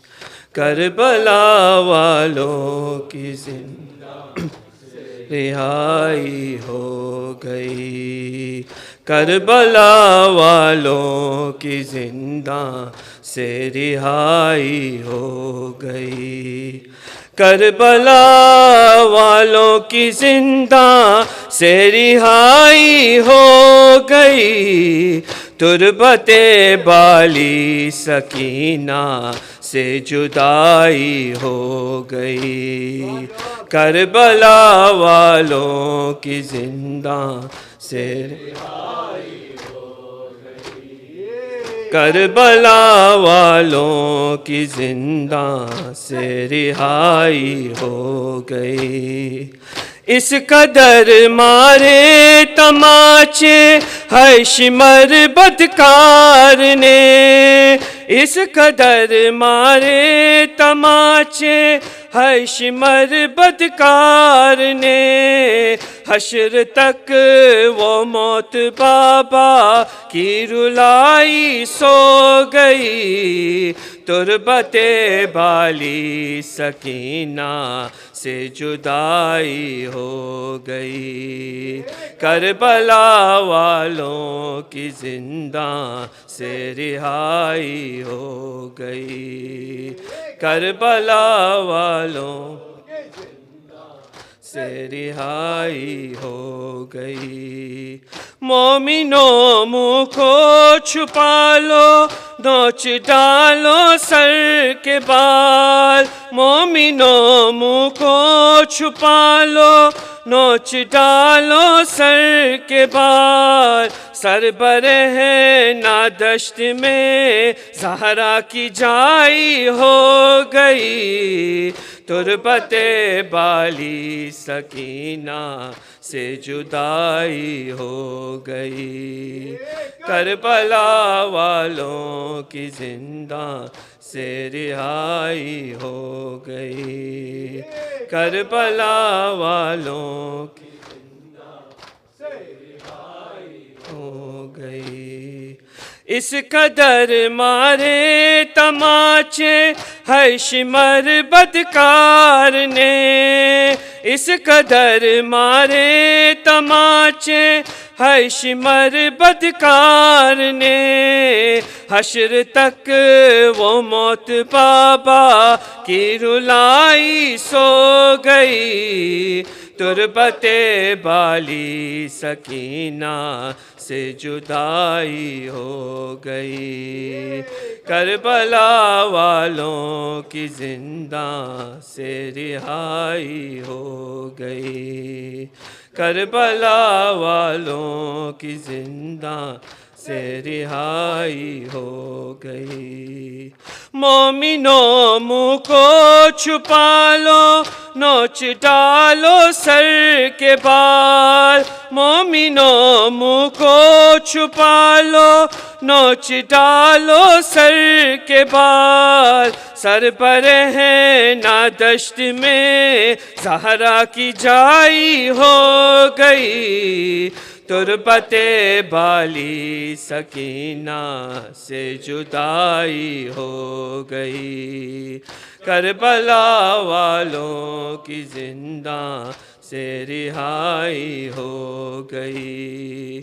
کربلا والوں کی زندہ سے رہائی ہو گئی. اصغر معصوم کا وہ مسکرانا موت پر. اصغر معصوم کا وہ مسکرانا موت پر. دیکھ کر شرمندہ دریا کی ترائی ہو گئی. تربت بالی سکینہ سے جدائی ہو گئی. کربلا والوں کی زندہ سے رہائی ہو گئی. کربلا والوں کی زندہ سے رہائی ہو گئی. مومنوں منہ کو چھپا لو نوچ ڈالو سر کے بال. مومنوں منہ کو چھپا لو نوچ ڈالو سر کے بال.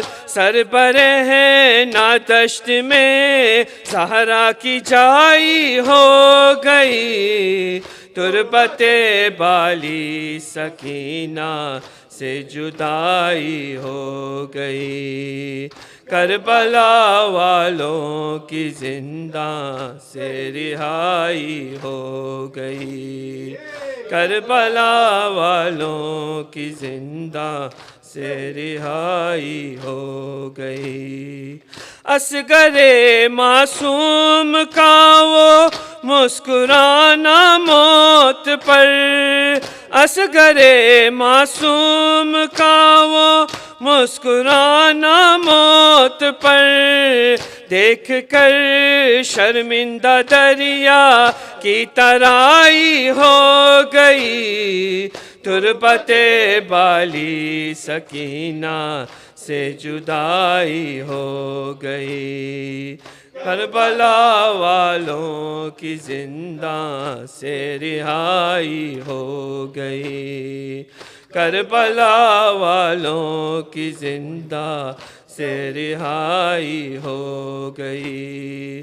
سر کٹا گلزار جب مشکل کشا کے لال کا، سر کٹا گلزار جب مشکل کشا کے لال کا، تا قیامت دین کی مشکل کشائی ہو گئی.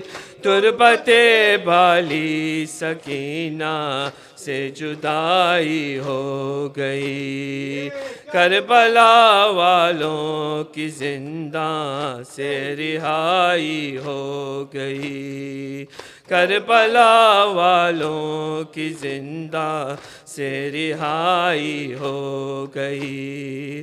کربلا والوں کی زندہ سے رہائی ہو گئی.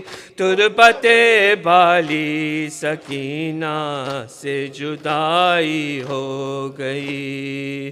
کربلا والوں کی زندہ سے رہائی ہو گئی.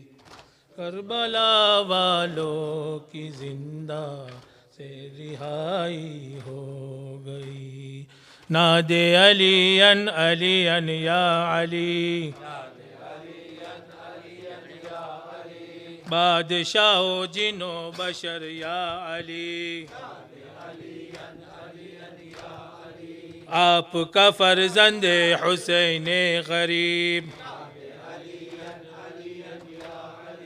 کشتہ خنجر کے پدر یا علی، یاور محبوب خدا یا علی، وا محمدا وا مصیبتا،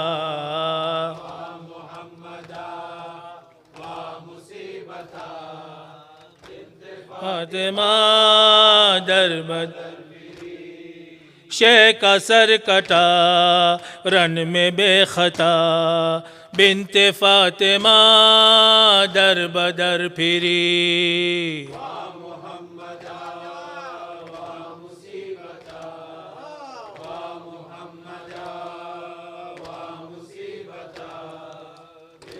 فاطمہ در بدر دیکھ کر جسے مہر تک چھپے، بیریدا کرے اے فلک اسے، روح مصطفیٰ جان مرتضیٰ، بنت فاطمہ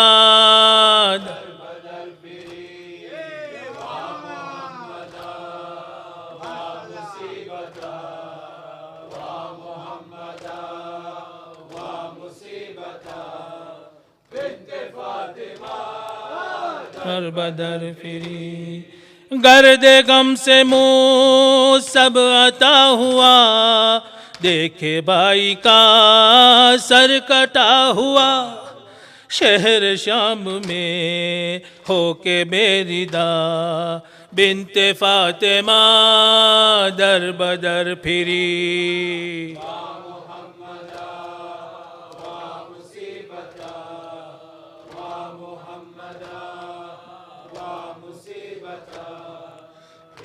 فاطمہ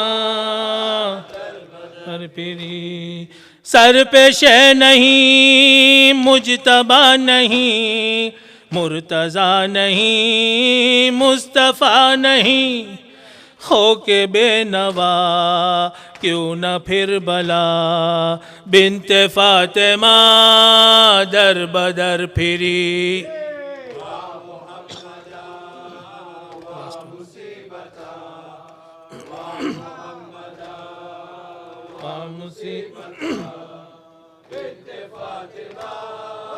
در بدر پھری.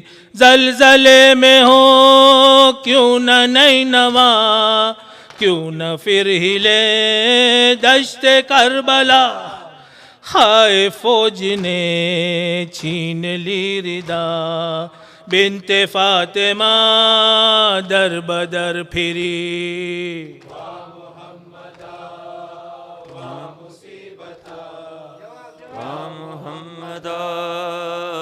مصیبتا بنت فاطمہ میری ننا میرا اصغر کہاں گیا رے ڈھل گیا سورج لی ننا میرا اصغر کہاں گیا رے ڈھل گیا سورج شمع جلی ننا میرا اصغر آیا رے رات اندھیری سنسان بن ڈھونڈوں کہاں تجھے گل بدن رو رو پکاری ماں دل جلی ننا میرا اصغر رے ڈھل گیا سورج شمع جلی ننا میرا اصغر کہاں گیا رے ڈھل گیا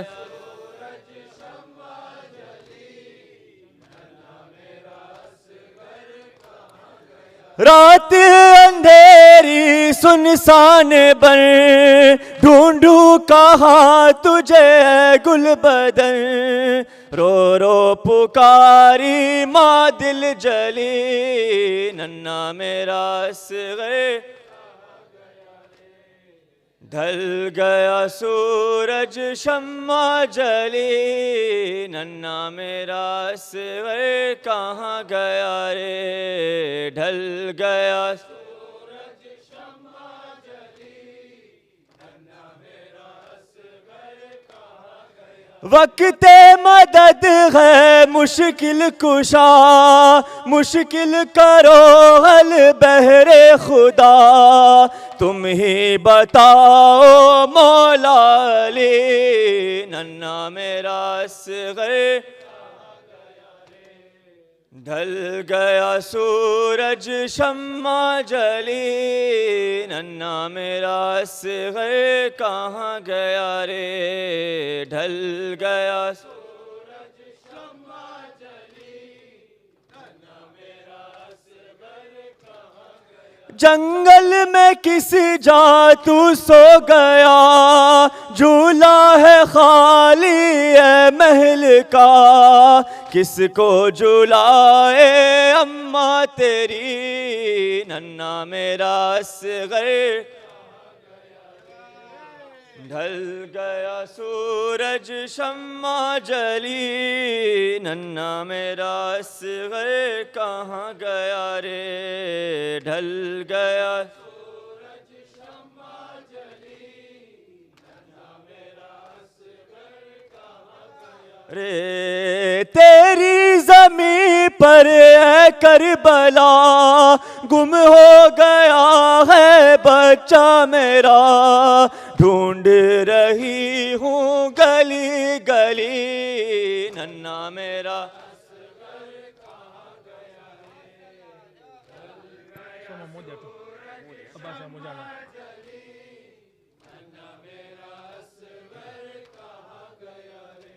من آمن بخواہم عباس امو جانم من خواہم عباس امو جانم خواہم سک دارم عباس علم دارم سکای یتیمانم به منیسب یارم من آب نبی خواهم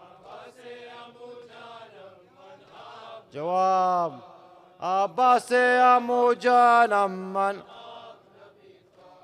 سکای شهیدا ام جوان من ای روح روان من درد تو بحال من آب نمی خواهم جواب عباس امو جانم من شهیدان ام غریب من ای ام طبیب من سردار شهید من آب نمی خواهم عباس امو جانم دارم در خیمه سے بن عابد گفتاد علی اکبر ای ماه بنی هاشم من آمنا میخواهم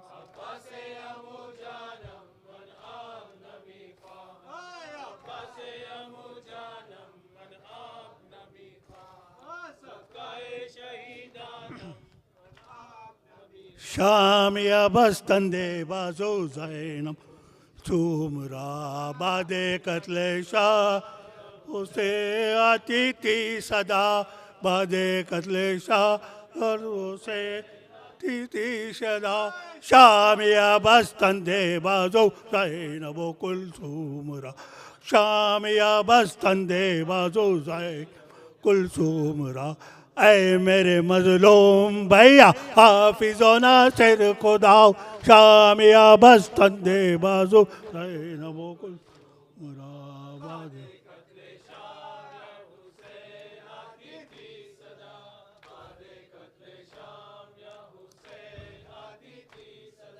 شامی بستنده بازو زینب و کلثوم را شامی بستنده بازو زینب کلثوم را قید ہو کر جب چلے ناموں سے شاہ کربلا شامی بستنده بازو زینب و کلثوم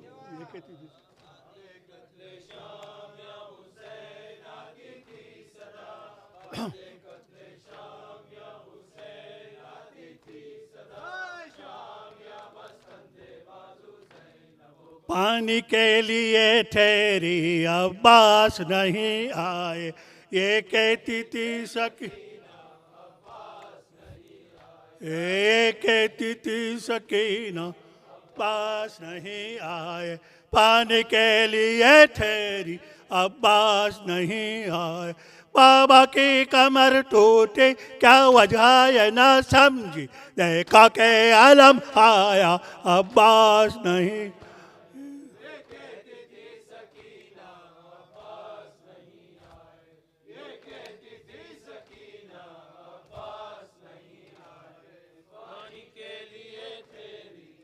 عباس نہیں آئے تھا سب کے دل میں پانی خیمے میں جو آئے گا پلواؤں کی بچوں کو عباس نہیں آئے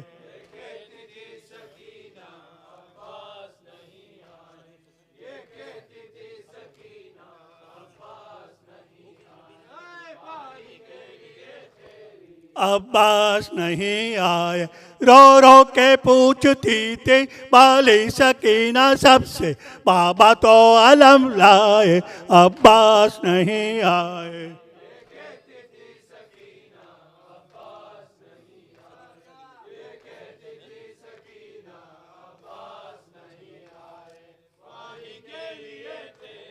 عباس نہیں آئے بابا کی کمر ٹوٹی کیا وجہ یہ نہ سمجھی دیکھا کہ علم آیا عباس نہیں آئے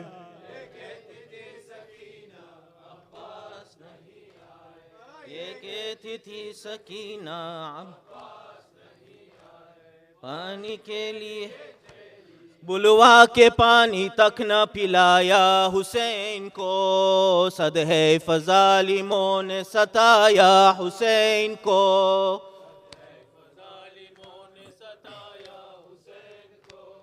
بلوا کے پانی تک نہ پلایا حسین کو رونے دیا خدا نے نہ احمد کے سامنے ہر نکاح بچا دے کے منایا حسین کو صدہے ظالموں نے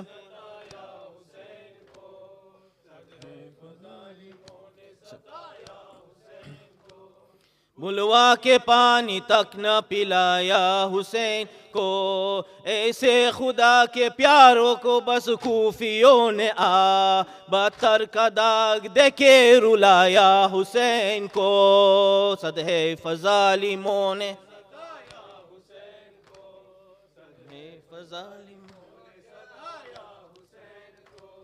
بلوا کے پانی تک نہ پلایا حسین کو عابد نے وقت دفن کے شان ہلا ہلا اپنا تمام حال سنایا حسین کو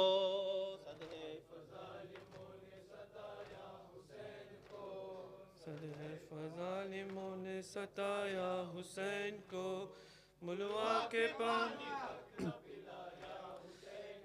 بالی سکینہ ہے میرے دل کا چین بالی سکینہ ہے میرے دل کا چین شمر سے کہتے تھے شہ مشرقین شمر سے کہتے تھے شہ مشرقین بالی سکینہ ہے میرے دل کا چین بالی سکینہ ہے میرے دل کا چین احمد مختار کا جانی ہوں میں حیدر صفدر کی نشانی ہوں میں دین پیمبر کی جوانی ہوں میں فاطمہ کا یوسف ثانی ہوں میں بھائی حسن ہے میرا میں ہوں حسین بالی سکی ہے میرے دل کا چین شمر سے کہتے تھے شہ مشرقین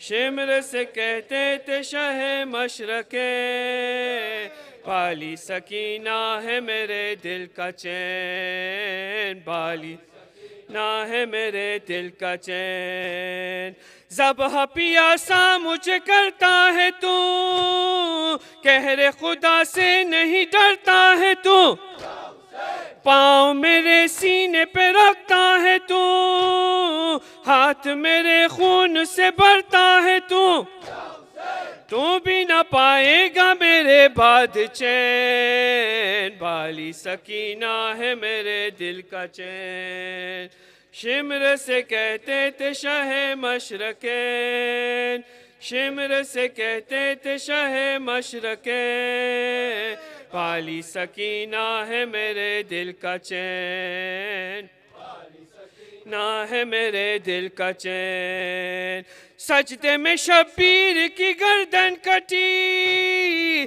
سر کھلے دربار میں زینب گئی پاؤں میں سجاد کے بیری پڑی شمر نے ہرگز نہ سفارش سنی چل بسی زندان میں بنت الحسین بالی سکینہ ہے میرے دل کا چین شمر سے کہتے تھے شہ مشرقین شمر سے کہتے تھے شہ مشرقین بالی سکینہ ہے میرے دل کا چین واحد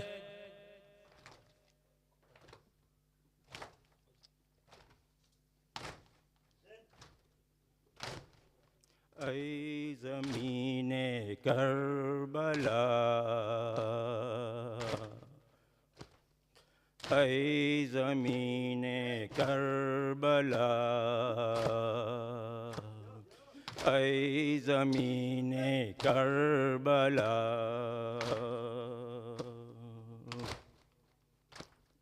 اے زمین کربلا سوپا تجھے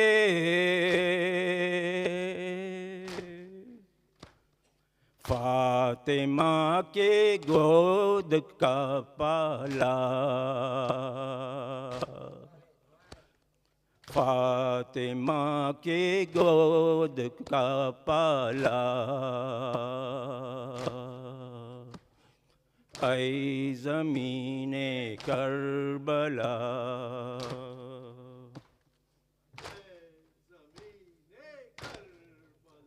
جس کا کٹا سوکھا گلا 30 دن کے لیے پیاسا رہا اسلام کے دین بچ گیا بھولے نہ وہ سجدہ شکرانہ اے زمین کربلا اے زمین کربلا اے زمین کربلا اے زمین کربلا سوپا تجھے عباس کو دریا کے کنارے अब्बास को दरिया के किनारे ऐ ज़मीने करबला ऐ ज़मीने करबला हम कैसे भूले तेरी वफा देखी न गई बच्चों की प्यास पानी के लिए दिया अपनी गिरने न दिया दी का परचम ऐ ज़मीने करबला ऐ ज़मीने करबला ऐ ज़मीने करबला ऐ ज़मीने करबला या हुसैन या हुसैन या हुसैन या हुसैन मोहम्मद वाली मोहम्मद सलवात.